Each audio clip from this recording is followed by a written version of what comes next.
My daughter kicked me out of the wedding. Get out of here and don't come back. You're ruining the atmosphere of the celebration. She shouted in front of all the guests. I just smiled, took out the envelope, and calmly tore it in half. Okay, then you won't need this. When they saw the pieces, they started screaming in panic. The next day, I had 47 missed calls. Before we continue, please subscribe to the channel and write in the comments what time it is where you are now. I parked my 15-year-old Camry in the lot behind the Allen house and sat there for a minute, engine ticking as it cooled. Through the windshield, I could see couples in evening wear gliding toward the entrance. I adjusted my tie, the navy one I'd worn to Carol's funeral 8 years ago, and picked up the envelope from the passenger seat. The weight of it felt significant in my hand. $3 million converted to a cashier's check 2 days earlier. Everything I'd saved across 4 decades of running Clark construction. I walked through the carved double doors into a world that smelled like money. I counted at least 150 guests. The envelope crinkled slightly as I tightened my grip. Della stood near the entrance in her white gown, Leroy beside her in a charcoal suit. I approached, working up something close to a smile. Della. Leroy, congratulations. I brought you something. My daughter's eyes flicked toward me, then away. Just put it somewhere, Dad. Leroy didn't even turn. I stood there for another few seconds, then moved toward the reception area. My table was in the back corner, table 17, partially hidden by a decorative column. I sat down alone. Dinner service started an hour later. Up at the head table, Della and Leroy held court, their laughter carrying across the ballroom. Then Leroy stood, microphone in hand, and started making toasts. His tone shifted, got looser, more pointed. You know what I love about tonight? He said, gesturing with his champagne glass. Everyone here gets it. You all understand quality, class, knowing your place in the world. He paused for effect. You ever notice how some guys just don't fit anywhere? Like, read the vibe, man. Laughter rippled through the crowd. I felt it land on me like a spotlight. I mean, some people never learn. They show up where they're not wanted. Wearing clothes from what, 1990? More laughter. But hey, at least they try, right? I set down my water glass carefully. My hand was steady. Leroy continued for another minute.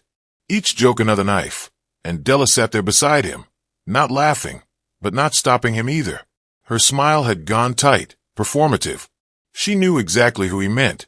I stood up. I walked between tables, past conversations, the envelope in my hand. Della saw me coming. Leroy stopped mid-sentence. I wanted to give you this personally. I started. Dad, get out of here. Della's voice cut across the ballroom like shattering glass. You're ruining the celebration. Just leave. The room went silent. 150 people stopped eating, drinking, breathing, all eyes on me.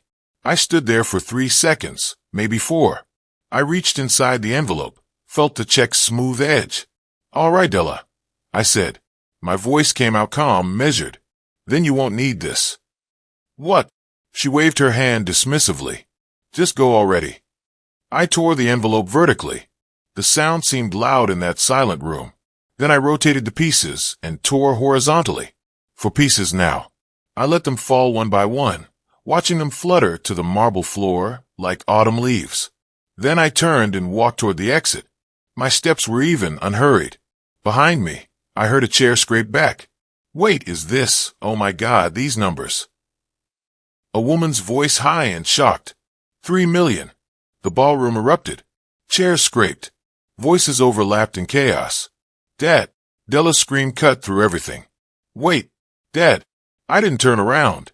I pushed through the double doors into the cool evening air. Della and Leroy burst through the entrance as I reached my car.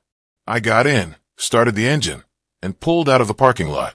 In my rearview mirror, I saw Della in her white dress, running after me in her heels. I drove home and didn't look back.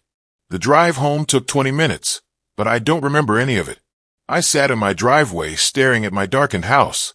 Inside, I didn't turn on any lights. I walked straight to the living room and dropped into Carol's old armchair. I set my phone face up on the coffee table and waited. It didn't take long. The screen lit up. Della's name. I watched it ring, then fade to black. 2 minutes later, it lit up again. Leroy this time. By midnight, I'd stopped counting. The phone just kept lighting up over and over like a heartbeat. I didn't feel sad. I didn't feel regret. For the first time since Carol died, I felt something sharp and clear cutting through the fog I'd been living in. Cold anger. They'd gotten used to my silence, my weakness. I made coffee around 3 in the morning. The phone lit up on the counter. Number 32, maybe 33. Dawn came slowly. I picked up the phone for the first time since I'd gotten home. 47 missed calls. The text messages scrolled on forever. I didn't open them. Just read the previews. Dad, I'm so sorry. Please, we need to explain. Call us back, please. The check. Can we talk? Dad, please. That check. We didn't know. Call us back. We're family. I set the phone down and went to shower. I dressed for work. Khakis, a button-down shirt, work boots. Monday morning, same as always. The office was in a converted warehouse on the east side. I'd built the business from nothing. My secretary, Brenda, looked up when I walked in. Morning, Mr. Clark. Coffee's fresh. Thanks, Brenda. If Della or Leroy Morgan arrive today, I'm unavailable indefinitely. Her eyebrows went up slightly, but she just nodded. They came on Tuesday, day 2 after the wedding. I was at my desk when Brenda's voice came through the intercom. Mr. Clark, your daughter is here. She says it's urgent. Tell her I'm not available. Through the blinds, I watched them enter the lobby. Della had changed into jeans and a blazer, but she still moved like she was on stage. Leroy followed her. Brenda delivered my message. They sat down in the lobby chairs and waited. I went back to my desk and worked, or pretended to. I listened to their voices drift through the walls, muffled, frustrated, occasionally sharp with argument. At one point, Leroy stood up and walked to Brenda's desk. We've been here 3 hours. Where the hell did he go? I'm sorry. Mr. Clark must have left. I didn't see him. Which was true. While they'd been arguing in the lobby, I'd slipped on my jacket, walked down the back hallway to the storage room, and exited through the rear door. I drove to a diner on the outskirts of town and had lunch. When I returned to the office 2 hours later, Brenda informed me they'd finally left around for. The letter arrived Wednesday. I found it in my mailbox, a cream-colored envelope with Della's handwriting on the front. I opened it, standing in my kitchen. Dear Dad, I need you to understand how overwhelmed I was with wedding stress. Planning that day took months, and the pressure was enormous. Leroy thought it was best if the celebration stayed focused on us, and I was too exhausted to think clearly. I never meant to hurt you. You're my father, and I love you. Please understand that what happened wasn't about you. It was about me not being in the right headspace. Can we please talk?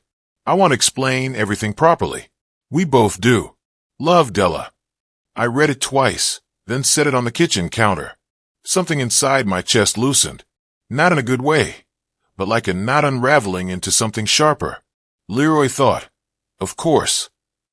I read the letter a third time, and that's when it happened. I smiled, actually smiled, felt my mouth curve upward for the first time in years, but it wasn't a warm smile. She wasn't sorry about what she'd done. She was sorry about what it cost her. They both were. I pulled out my phone and searched for a name I'd seen on a billboard downtown. Stephen Wright, attorney at law, specialized in estate planning and family law. I dialed the number and got an answering service. I'd like to schedule a consultation, I said. It's about my will. Stephen Wright's office occupied the 12th floor of a glass tower downtown. I arrived 15 minutes early for my Thursday morning appointment, carrying a briefcase I hadn't touched since Carol's funeral arrangements. The attorney was younger than I expected. Mr. Clark, you mentioned estate planning on the phone, but I sense there's more to discuss. I opened the briefcase and started pulling out documents. My daughter lives in a house I own, has for 7 years. She and her husband pay nothing. No rent, no utilities, no maintenance. Everything's in my name. I slid the property deed toward him. Wright picked it up, then reached for the utility bills. He looked at me directly. Walk me through the living arrangement, he said. Was there ever a written lease agreement? No, never discussed it formally. She moved in after college.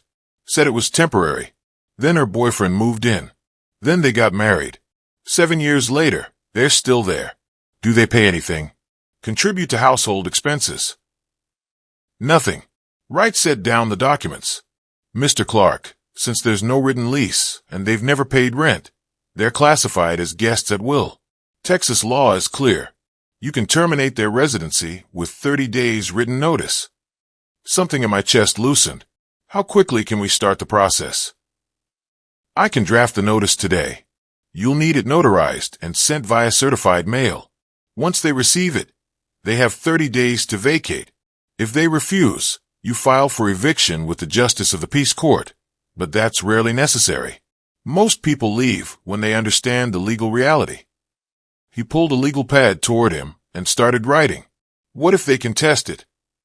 They can try, but without a lease agreement, without having paid rent, without their names on any ownership documents. He looked up. They have no legal standing. This is your property, Mr. Clark. You have absolute right to decide who lives there.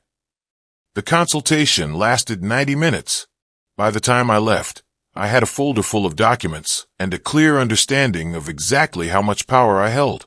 2 days later, on Saturday morning, I sat at my kitchen table and reviewed everything. The property deed. Bought the house in 2011. Paid cash from a construction contract that had gone better than expected. Carol had picked it out. Loved the view of the hills. After she died, I couldn't stand being there alone. So, I'd moved to this smaller place and let Della use it. A temporary arrangement that had become permanent. Except it wasn't permanent. Not legally. I found the utility bills, the property tax statements, the homeowner's insurance documents. Every single page had one name, Robert James Clark. On Monday, 5 days after my attorney meeting, I got in my truck and drove to Westlake Hills. 23 minutes from my driveway to hers. I parked behind her SUV and sat there for a moment looking at the house. My house, my money, my work. I got out and walked to the front door. Used my key. Didn't knock. Didn't ring the bell. Just unlocked it and walked in. Della appeared from the kitchen, eyes wide with surprise that shifted rapidly into something like hope. Dad, you came. Does this mean? I walked past her toward the living room, pulling out my phone, started taking pictures. The hardwood floors I'd refinished, the fireplace, the windows. Dad, what are you doing? Why are you taking pictures? Talk to us. I moved through the dining room, the kitchen, photographed the counters, the appliances, the light fixtures. Leroy came down the stairs. Look, we've been trying to reach you. Can we talk about what happened? I walked past him up the stairs, photographed the hallway, the bathroom, the master bedroom, where their clothes were scattered across the bed Carol and I had picked out together. Every room documented. Leroy followed me. Robert, man, this is getting ridiculous. We messed up at the wedding. Okay, we get it. But you can't just. I'm documenting the current condition, I said, not looking at him. Current condition of what? This is our home. I descended the stairs, both of them trailing behind me. At the front door, I turned back. Della's face was pale. Dad, what are you doing? Why are you taking pictures? Talk to us. I'm the owner, I said, just checking my property. I walked out and drove home. The silence in the truck felt heavy, but clean. 2 days later, I met with Margaret Wilson, a notary. She read through the notice to vacate document Wright had prepared. This gives them until April 30th to vacate. That's the minimum 30 days required by law. She looked up at me. You understand? They may contest this. Let them try. She stamped the document, had me sign it, and filled out the certified mail form with Della's address. She sealed everything in the official envelope. This will be delivered within 2 business days, she said, handing me the receipt. I drove to the post office and watched the clerk scan it.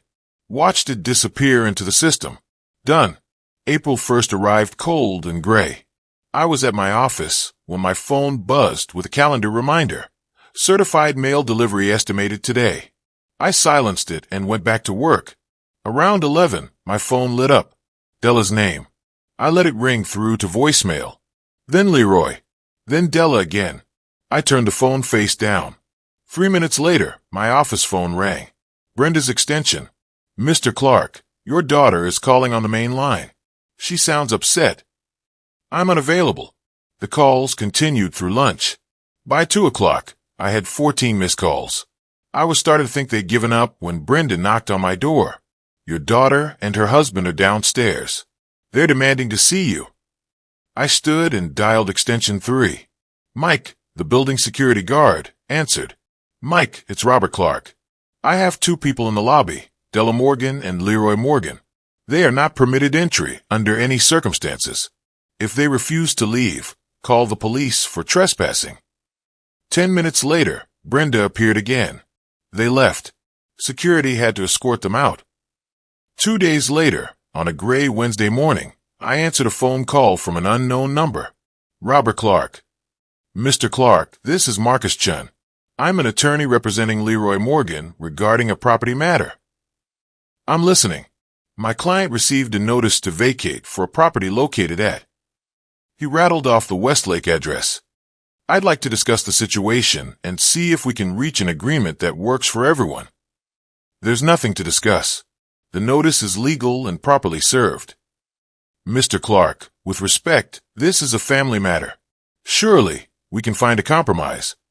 Mr. Chun, if you've reviewed the property deed, you know your clients have no legal standing. The move-out date is April 30th. I hung up.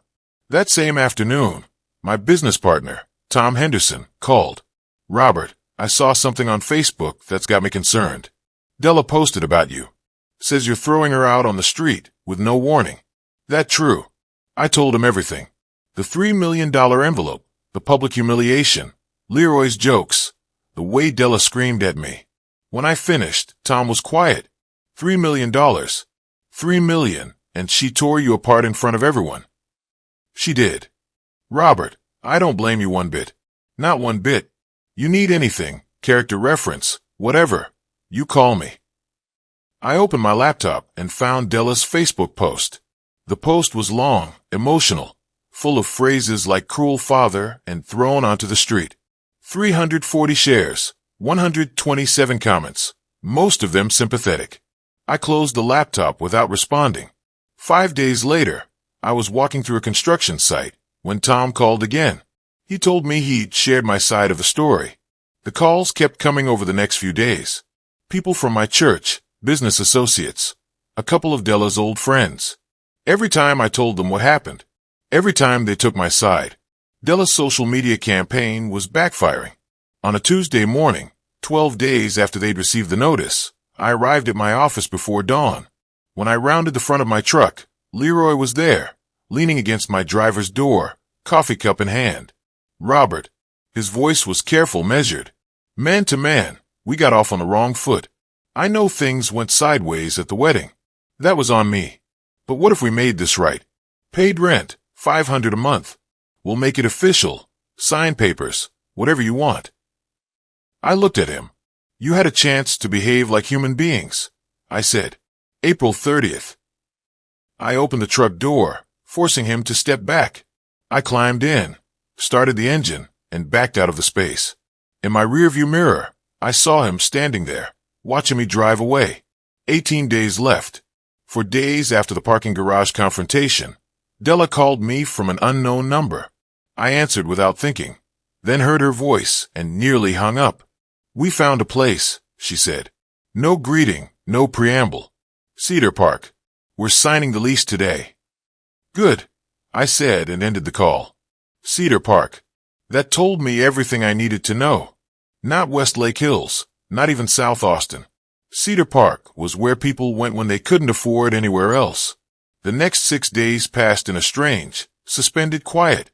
On a Tuesday afternoon, 10 days after they'd found the apartment, Brenda knocked on my office door. Mr. Clark, there's a woman on the phone. Says she's your neighbor at the Westlake property. Mrs. Patterson. I picked up. This is Robert Clark. Mr. Clark, I'm Eleanor Patterson. I live next door to your property on Hillside Drive. Her voice was careful. I wanted to let you know there's a moving truck in the driveway. Thought you'd want to be aware. Thank you, Mrs. Patterson. That's expected. A pause. I see. Well, your daughter seems quite upset. I just wanted to make sure everything was appropriate. Everything is appropriate. Thank you for calling. I hung up. They were leaving early, 2 days before the deadline. Smart move. The next afternoon, April 29th, 1 day before the deadline, I met Margaret Wilson and Frank Adams at the house. Frank was a property appraiser. Margaret brought her notary stamp and a clipboard. I got there first, parked in the driveway behind Della's car. She was still there, finalizing things. When I walked to the door, it opened before I could knock. Della stood there in jeans and a t-shirt, hair pulled back, eyes red. Behind her, the house was empty, echoing. Dad. Her voice cracked on the word. They're here to inspect, to document. I said. This is Margaret Wilson, notary. Frank Adams, appraiser. We walked through together, room by room. Frank photographed everything, comparing against the images on his tablet, the ones I'd taken 4 weeks ago. Living room, hardwood floors unmarked, walls clean. Kitchen, appliances intact. Upstairs, the master bedroom. Compare these to the photos from March 28th. I said. Frank checked his tablet. Identical condition, Mr. Clark. No damage, no alterations. They left it clean. Spite wasn't worth the lawsuit. We finished downstairs. Margaret had been taking notes the entire time. In the kitchen, Della stood waiting. 2 sets of keys on the counter. Ms. Morgan, Margaret said formally, do you surrender all keys and access to the property willingly? Della's hand hovered over the keys. 3 seconds, 4. Then she pushed them across the counter toward me. Yes. Her voice barely made it past a whisper. Note the time and date for the record, Margaret. I said. April 29th, 2025, 3:47 p.m. Margaret wrote it down, then looked at Della. You have no further legal access to this property as of this moment. Do you understand? I understand. Margaret turned to me. Mr. Clark, as owner, do you accept the return of the property? I do. She made another note. Frank took a final photograph. The keys on the counter. My hand reaching for them. Documentation, evidence, protection against any future claim that I'd acted improperly. Della walked to the door, stopped, turned back. Dad, goodbye. Della. She left. I watched through the window as she got in her car, then drove away. Margaret and Frank left shortly after. I stood alone in the entryway, listening to the silence. The house felt different, empty, bigger, colder. 7 years of Della's life had happened here, but it was never hers. Not legally. Not really. I locked up and drove home. That evening, my phone rang, Della's number. I looked at the screen for a long moment, then silenced it and set the phone face down on the coffee table. For the first time in a month, I felt something close to peace. Not happiness, not triumph, just the cold satisfaction of knowing that justice, however painful, had been served exactly as it should be. The phone buzzed again, another call. I left it there and went to bed. The text message came the next morning while I was making coffee. Dad, we moved out. I understand you were hurt. Can we meet and talk, please? You're still my father. I read it 3 times. The old Robert would have responded immediately, but I wasn't that Robert anymore. I went to work, came home, made dinner, went to bed. The message sat unanswered. On the 3rd day, I finally typed a response. Deleted it. Typed another. Deleted that too. Finally settled on 2 words. Maybe later. Her reply came within minutes. Thank you for responding. That means everything. 2 days passed. Then my phone rang. Her number, not Leroy's. I stared at it for 3 rings before answering. Dad, you answered. Thank you. Her voice rushed out. Can we please talk? Just dinner somewhere public. I want to explain everything. The condo I'd bought was on West 6th Street, 10th floor, paid in cash, and it had no memories of Della or Leroy or 7 years of being taken advantage of. A week after the house sale, I was leaving my office when I spotted Leroy near the entrance. I recognized the setup, turned around, and took the back exit.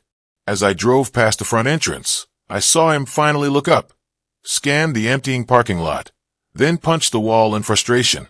My phone buzzed. Text from Leroy. We're your family. I deleted it. That evening, sitting in my new condo with a view of the city lights, I opened my laptop and reviewed the charitable foundation paperwork. The Carol and Clark Foundation for Senior Housing. It had a good sound to it. Carol would have liked it. My phone buzzed again. Della this time. Dad, please. We need to talk. This isn't fair. Fair. That word again. I turned off my phone and poured myself a drink. The future I was building didn't include them. 5 days later, Tom Henderson called. Robert, you need to see something. Della posted on Facebook. It's extensive. I opened my laptop. The post was long, emotional, carefully constructed. My father chose money over family. After dedicating 7 years to caring for our family home, he evicted me with 30 days' notice, sold the house my mother loved, and now refuses my calls. This is what elder cruelty looks like. Except he's the elder being cruel. 3,400 views, 340 comments, half of them sympathetic. Poor girl, terrible father. How could he? The other half skeptical. There's 2 sides to every story. What did she do? Sounds like manipulation. I closed the laptop, went to work, didn't respond. Over the next 3 days, my phone rang repeatedly. Clients, business associates, people who'd seen the post and wanted my side. Each time I gave them the same short explanation. Jim Peterson, who'd contracted with Clark Construction for 15 years, called on Thursday. Robert, I saw your daughter's post. That's some serious accusation. What's your side? She left out the part where she screamed at me to leave her wedding in front of 150 guests. I said calmly. And the part where I was holding a $3 million check when she did it. Long pause. She did what? Tore me apart publicly because Leroy thought it was funny. So yes, I evicted them from my house. Yes, I sold the property. And no, I don't regret either decision. I don't blame you one bit, Robert. Not one bit. Same conversation 5 times over 3 days. Each person who asked got the truth, not posted publicly, but shared directly with anyone who mattered. The social media campaign was backfiring again. A week later, my phone rang with a number I recognized. Helen Johnson, Carol's closest friend. Robert, it's Helen. I hope I'm not overstepping, but Della called me yesterday. She's very upset about your relationship. She asked me to talk to you. What did she tell you? That you evicted her and sold the family home. That you won't speak to her. Helen's voice was careful, gentle. Robert, I know grief changes people, but this doesn't sound like you. Helen, let me tell you what happened at Della's wedding. I told her everything. The envelope, the public humiliation, Leroy's jokes, Della's screaming, the torn check. When I finished, the line was silent for a long moment. $3 million. $3 million. And she in front of everyone. She did. Then Helen's voice changed. Lost all its gentleness. I need to call her back. Robert, I'm sorry. I shouldn't have assumed. Carol would be. She couldn't finish the sentence. I know, I said quietly. I'll talk to her. She needs to understand what she's lost. Helen hung up. 20 minutes later, my phone buzzed with a text from Della. What did you tell Mrs. Johnson? She won't stop yelling at me. I didn't respond. The 4th of July fell on a Friday that year. I went to Zilker Park. I found a spot near the stage. That's when I saw Leroy. When his eyes found me, he started walking toward me. I watched him approach, let him get within 20 feet. Then I turned and walked directly to the security checkpoint. Excuse me, I said to one of the officers. That man in the blue shirt is harassing me. I've asked him to leave me alone multiple times. He won't respect that. I watched from a distance as 2 security officers approached Leroy, saw his face shift from confusion to anger to humiliation as they spoke to him. Sir, that gentleman says you're harassing them. I need you to leave the event. That's my father-in-law. We're family. He says otherwise.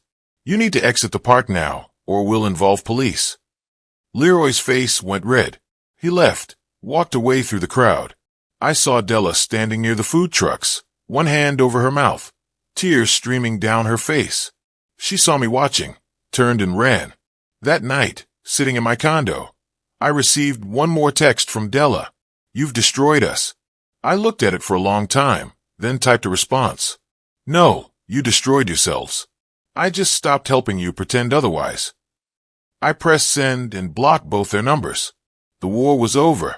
Ironworks, I said. May 18th, 6 o'clock. Yes. Thank you. We'll just. Silence. Then Leroy wants to apologize too. Both of you then. 6 o'clock. The days between that call and May 18th moved slowly. I didn't know that Leroy was sitting at their kitchen table with his laptop open, searching Texas inheritance laws, no will, highlighting passages about interstate succession, and underlining phrases like children inherit everything and automatic inheritance rights. He was showing Della those notes. You're his only kid, he said. Eventually, all of it. The construction company, the houses, the savings, it's yours. We can't stay enemies forever. That's your inheritance we're talking about. May 18th arrived warm and clear. I walked into Ironworks at exactly 6 o'clock. They were already there. When they saw me, both faces rearranged themselves into careful, hopeful expressions. I slid into the booth across from them. Thanks for coming, Della said immediately. You're here. Leroy interrupted. That's what matters. That's a start. I ordered brisket and iced tea. Awkward silence while we waited. When the food came, Della started talking, nervous, rapid, filling every silence with words about their new apartment in Cedar Park. And we wanted to say, Della continued, about the wedding, about everything. We were wrong, completely wrong. The way we treated you was inexcusable. We got caught up, Leroy added. Wedding stress, family pressure, stupid decisions, but we've learned from it. We want to make things right. Family is supposed to forgive, Della said. The word hung there. We're working on ourselves, Leroy said. Going to counseling, trying to be better people, and we want you in our lives again. I looked at him. Cedar Park was teaching him things about consequences. That's good, I said finally. Self-improvement is important. Della's face brightened. So, we can start over, move forward? We'll see. The meal continued, nervous chattering from Della, strategic comments from Leroy about family and forgiveness. When the waiter brought the check, I pulled out my wallet, counted exact bills, and placed them on my side of the table. I'll pay for myself, I said, standing up. You pay for yourselves. Della's smile froze. Dad, no, you always. You're independent now. You can handle your own expenses. Leroy started to stand. Robert, come on. We're trying to. But I was already walking toward the exit, leaving them sitting there with open mouths and unpaid bills and the slowly dawning realization that nothing had changed. Showing up wasn't forgiveness. It was reconnaissance. For days after the restaurant meeting, I sat across from Stephen right again. My will, I said. I need to create one. Mr. Clark, without a formal will, your daughter inherits your entire estate automatically under Texas interstate succession law. Wright said. Is that your intention? No, I said. It's not. I spent the next hour explaining. Total estate around $8 million. I want 70% to go to a charitable foundation, I said. Affordable housing construction specifically for elderly people in Texas. 20% scholarship fund. My wife's name, Carol and Clark Memorial Scholarship. And the remaining 10%. Della gets that, but conditional only if she's debt-free when I die. If she has outstanding debts, that portion goes to charity too. Wright looked up. She'll contest this. Let her try. It's my money to distribute. The will signing happened in his office on a Friday afternoon. I signed each page. Margaret stamped them. Sandra and Wright witnessed. Done. A week later, I listed the Westlake house. 3 days later, I accepted an offer for $1.75 million. Cash sale, quick close. The for sale sign went up on a Tuesday. By Wednesday afternoon, my phone rang. Della, her voice high, panicked. Is it true? Jennifer drove by and said the house is for sale. Tell me she's wrong. It's listed. Got an offer yesterday. I accepted it. You're selling the house? The family house where Mom lived. It's too big for one person. I'm downsizing. You're erasing us. You're erasing the whole family. No, I'm building a new life. There's a difference. I hung up. The morning after the 4th of July incident, I was making breakfast when my phone buzzed. Della's name. A text message. Dad, I surrender. We were wrong. Please give me a chance to make this right. I'll do anything. Just talk to me. 6 days passed. On the 7th day, Stephen Wright called. Robert, your daughter contacted me. She's requesting a mediated conversation with me present as a neutral party. I can facilitate if you're willing. July 25th. Your office. 2 o'clock. I took a breath. She comes alone or not at all. I'll let her know. On July 25th, I arrived at Wright's office at exactly 2 o'clock. Della was already there, tissues clutched in her hand. No, Leroy. I took the chair across from Della and waited. She started crying immediately. I know I hurt you. Leroy was in my ear constantly. I was weak. I'm not making excuses. You chose those words yourself, Della. I kept my voice level. Not Leroy. I know. I was horrible. I've been horrible. And I know why you did everything. And the eviction, selling the house, all of it. You were right to do it. I just want a chance to prove I can be better. ***. Della, I said. I raised you for 35 years. All I wanted was basic respect. At your wedding, you showed me I'm nothing to you. Dad, please. Now you're crying not because you hurt me. You're crying because you lost access to money. She flinched. Isn't it? The silence answered for her. I stood up. I'm not excluding you from my life forever, but trust isn't rebuilt in one day or one meeting. Live your life. If in years you truly change, maybe we'll talk. Years? Dad, what can I do? Tell me what I can do to fix this. That's the point, Della. You can't fix it by doing something for me. You fix it by becoming someone different, someone who treats people with dignity, someone your mother would have recognized. I walked to the door. A week later, I signed the papers selling Clark Construction. $4.2 million for 40 years of work. Everyone landed on their feet. Except me. I landed somewhere better. Retirement. 9 days after that, Tom Henderson called. She seemed shocked to hear about the company's sale. I assumed she knew. She didn't. I smiled. I imagined so. That evening, my phone rang twice with Della's number. I silenced both calls. Then a text message appeared. I understood. I'm sorry. 2 sentences. No begging. No demands, no manipulation, just acknowledgement. I read it twice, then locked my phone. Later that night, I opened my laptop and reviewed the foundation paperwork.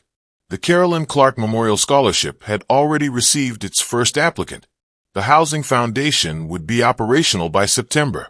Everything was falling into place. The next morning, I booked a flight to Sedona. We'd planned to go for our 40th anniversary. It was time.